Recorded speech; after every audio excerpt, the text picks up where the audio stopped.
make your own physics in Roblox Studio. First up, make a part by pressing this button in the Home tab.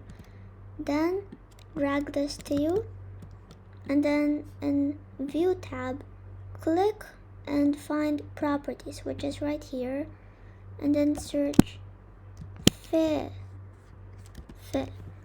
In PH, there will already be, it will say here, Custom Physical Properties.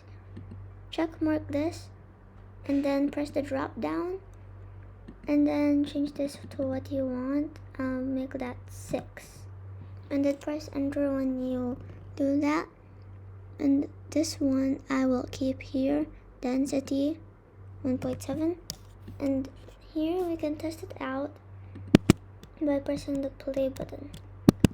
Right now I will put this high up in the air to see what it can do, so you guys can see. Drag this high up in the air, and you can see that physics works. So this one you can also put here and customize it. That's it. Bye. Hope you enjoy.